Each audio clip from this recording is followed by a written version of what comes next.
Good morning, world and class. This is Mr. J reporting live from Mr. J's classroom.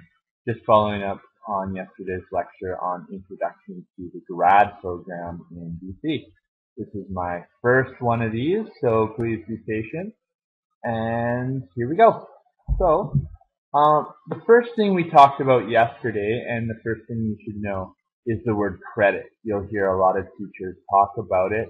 You'll hear your counselor at the high school talk about it, because credit is probably the most important thing that you guys are really trying to earn. So every time you take a course, you get a certain number of points. Most courses are worth 4 points, but we call the points credit. You need 80 credits to graduate. We're going to talk about how you earn those and what that needs to look like. But before we can talk about that, you need to know what the word credit means. Okay, next. So of your 80 credits that you need to take to graduate, 48 of the credits are from required courses. So required courses are courses that you don't have a choice about whether or not you take. There's certain courses that everyone needs to take. Let's talk about what those are.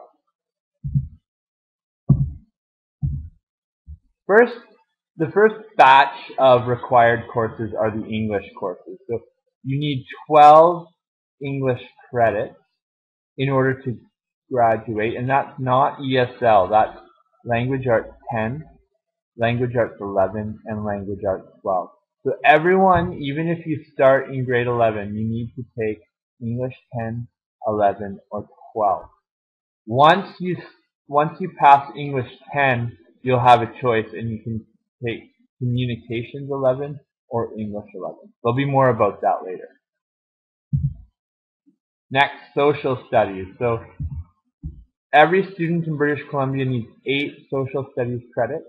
If you are starting the program in grade 10, you'll need to take Socials 10 and Socials 11. If you're starting in grade 11, you'll just need to take Socials 11. There is a provincial exam for Social Studies 10. Sorry, for Social Studies 11. Next, Science 10, and then a choice of either biology, chemistry, physics, etc. 1 Science 11 and 1 Science 10. Grade 10s, you need to take Science 10. Grade 11s that have joined the program, you do not need to take Science 10. There is a provincial for Science 10, but not for necessarily for the other courses. Math. Again, you need to take 8 credits of math. You can also take Math 12, but that counts as an elective credit. So Math 10 with the provincial was 20%, and then Math 11. Grade 11, you only need to take Math 11. PE, every student must take PE 10. Any PE that you take after PE 10, of course, counts, but it's an elective credit. You need to take 1 art, fine art, or applied skill. That's carpentry, cooking, dancing, painting. You just need to take one of those courses.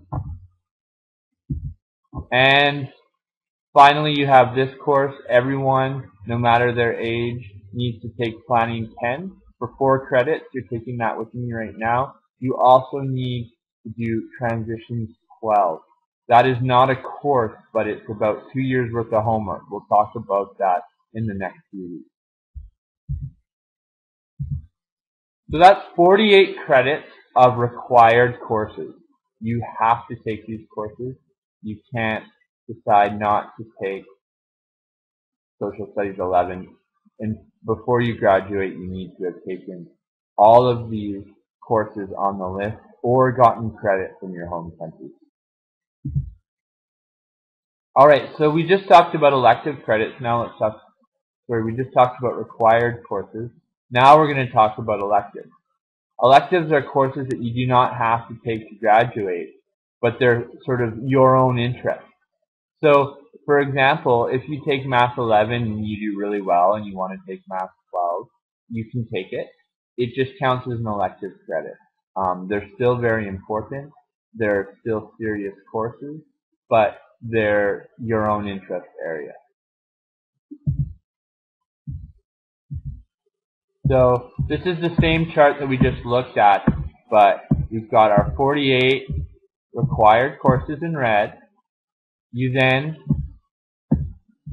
add your green elective credits, and then that equals 76. So you need 76 credits from courses. Then you have 4 credits left for transitions 12, which is the homework, and that equals 80.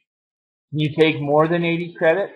Yes, most students take more, but 80 is the minimum. Provincial exams. So in grade 10 and grade 12, there are provincial exams in many courses. These are the required courses that have provincial exams, but others do as well. There's only one provincial exam in grade 11, and that's Social Studies 11. So grade 10 and grade 11, it's 80% for classwork and then 20% for the exam. In grade 12, it's 60% for classwork and 40% for provincial. Lots of times people get really worried about the tests, and that's understandable. But what I've done is I've created a little chart to kind of maybe relieve the pressure.